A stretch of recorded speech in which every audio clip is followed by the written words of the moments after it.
अस्सलामुअलैकुम students, welcome to my channel. कैसे हैं आप सब? उम्मीद करती हूँ सब बच्चे ठीक ठाक होंगे और अपने अपने घरों में खुश आबाद होंगे।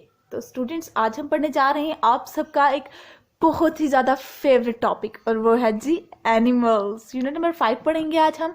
एनिमल्स यानी कि जानवरों के बारे में हम पढ़ेंगे। सब बच्चों को, छोटे छोटे जो बच्चे हैं, सबको बहुत ज़्यादा शौक होता है कि वो एनिमल्स यानी कि जानवरों के बारे में जाने। बहुत ज़्यादा उनको जानवरों से प्यार होता है, और क्यों भी ना हो, क्योंकि होते ही इतने क्यूट होते हैं। तो चलिए अब शुरू करते हैं आज का lecture. Many plants live on the earth, many animals live on the earth. काफ़ी ज़्यादा जानवर इस ज़मीन में रह रहे हैं। Some live on land and some lake fish like fish live in water. और कुछ तो एनिमल्स ऐसे हैं जो ज़मीन पे रह रहे हैं, और कुछ ऐसे हैं जो पानी के नीचे रहते हैं, जिस तरह के हमारी मछलियाँ हैं। some insect live in a grass and many can fly। कुछ इंसेक्ट्स हैं जो कि ग्रासेस के अंदर रहते हैं, और काफ़ी तो ऐसे हैं जो फ्लाई भी कर सकते हैं, यानी उड़ भी सकते हैं। Birds make their nest in trees. जो बर्ड्स होते हैं, जो परिंदे होते हैं, वो अपने घोंसले दरख्तों में बनाती हैं। Animals live in different places and in different ways. जो जानवर हैं वो मुख्तलिफ जगहों पर रहते हैं, और वो अपने मुख्तलिफ तरीक़ों से रहते हैं। सबका एक तरीका नहीं होता रहने का। जिस तरह की अगर हम डॉल्फिन की बात करें या सी एनिमल्स की बात करें, तो वो वाटर में रहती हैं और वो स्विम करती हैं। लेकिन इसके कंपैरिजन अगर हम लोग बर्ड्स को देखें, तो बर्ड्स कभी भी वाटर में सर्वाइव नहीं कर सकते। ठीक है ना।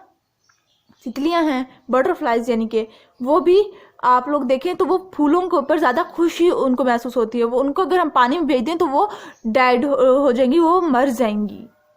आते हैं जी स्पेशल बॉडी पार्ट्स पर। तो स्पेशल बॉडी पार्ट्स इसकी मिसाल इस तरह से है, जिस तरह के देखिए ह्यूमंस हैं, हम इंसान हैं, तो हमारे भी मुख्तलिफ बॉडी पार्ट्स हैं। मतलब कि हमारे भी सारों के एक ही जैसे बॉडी पार्ट्स हैं। ठीक है। लेकिन जब एनिमल्स की बात की जाए तो एनिमल्स के मुख्तलिफ बॉडी पार्ट्स होते हैं। जिस तरह के animals have different body parts to help them live, find food and move. अब वो क्या कर रहे हैं कि एनिमल्स के मुख्तलिफ बॉडी पार्ट्स होते हैं जो कि उन्हें मदद करते हैं ताकि वो सर्वाइव कर सकें, जिंदा रह सकें, वो अपने फूड फाइंड कर सकें, अपने फूड को ले खा सकें, और वो ताकि मूव कर सकें। Birds have wing to fly, they have beaks to catch worms and eat grain and seeds. अब वो कह रहे हैं बर्ड्स, उनके पास पर होते हैं ताकि वो उड़ सकें।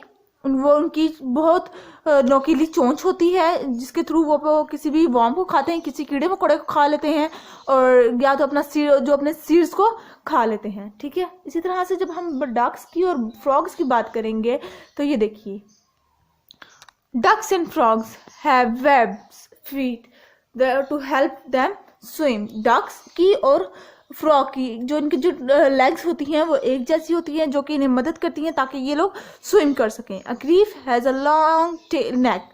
अब ग्रीफी है तो उसकी लॉन्ग नेक है, तो इनकी लंबी गर्दन होती है। It can eat the leaves of tall tree. वो लंबे लंबे जो दरख्त होते हैं, बड़े बड़े, उनको इजीली खा सकता है। अब देखिए यहाँ पर ग्रीफी की, और अगर हम डक और फ्रॉग की और ग्रीफी के साथ कंपैरिजन करें तो इन दोनों में काफ़ी ज़्यादा डिफरेंस है। इनकी जो नेक है, जो इनकी गर्दन है, वो इतनी लंबी नहीं होती, जबकि ग्रीफी की लंबी होती है। इस तरह से इनके बॉडी पार्ट्स आपस में डिफरेंट होते हैं। देखिए ग्रीफी जो है उसकी लेग्स कितनी बड़ी बड़ी हैं, और इनकी लेग्स भी छोटी छोटी होती हैं। फिर आ जाते हैं डिस्कस एंड आंसर पर, कि इसके अंदर हमने डिस्कस करेंगे थोड़ा सा। तो है talk about the picture below. Where do this animals live, what do they eat, what do they uses they part of. ठीक है जी। पहले आ जाते हैं हम्प, यानी कि ये कैमल है, और इसकी ये देखिए ये इसको क्या कहते हैं, जो चोंच सी होती है ना ऊपर बैक बोन वाली साइड पर, उसको हम हम्प कहते हैं।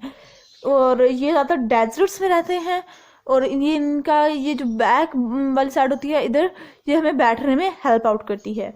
टेल, इसकी टेल, मंकी की टेल होती है, जो कि इसको लटकने में ट्रीज के साथ हेल्प आउट करती है। ये पहाड़ों में ज़्यादा पाया जाता है। ठीक है जी। उसके बाद आ जाते हैं टाइगर पर। टाइगर के टीथ शार्प होते हैं, जो कि उसको हेल्प आउट करता है कि वो किसी का शिकार कर सके। ठीक है। उसके बाद हम ईगल की बात करेंगे, चील की, यानी कि तो उसकी ये देखिए इस तरह की चोंच होती है, जिसको हम बीक कहते हैं, जो कि उसको अपना फूड खाने में, यानी कि वर्म्स को खाने में हेल्प आउट करता है। फिर आ जाते हैं ये बंदर की, इसको रिच कहेंगे हम लोग, जैसे रिच कहते हैं, और इसके फर होते हैं जो कि इसको सर्दी से भी बचाते हैं। और क्योंकि ज़्यादातर जहाँ पर सर्दी होती है वहाँ पर ये लोग रहते हैं। उसके बाद अगर हम हॉर्न की बात करें, ये इसकी हिप्पोपोटामस की, तो इसका ये वाला आगे हॉर्न होता है, ठीक है जी। उसके बाद ये एलिफेंट है, जिसका ट्रंक होता है जो कि इसको पानी पीने में हेल्प आउट करता है। अब जो ये है मोर के पर फीदर्स, ये है जी फिश, और ये इन तीनों के बारे में आपने मुझे कमेंट बॉक्स में ज़रूर बताना है। तो जी आगे आते हैं पेज नंबर 34 पर और पेज नंबर 35 पर। तो ये इंशाल्लाह नेक्स्ट लेक्चर में पढ़ेंगे। आज के लिए बस इतना ही। आई होप सो आपको ये वीडियो समझ आ गई होगी। अगर आपको ये वीडियो समझ आई है तो मेरे चैनल को सब्सक्राइब कर दीजिएगा, मेरी वीडियोस को लाइक कर दीजिएगा और मेरे इस कमेंट का जवाब ज़रूर दीजिएगा। मेरी क्वेश्चन का जवाब मैं आपसे उम्मीद करती हूँ आप मुझे ज़रूर देंगे। तो जी दीजिए मुझे इजाज़त, दुआ में याद रखिएगा। अल्लाह हाफिज़।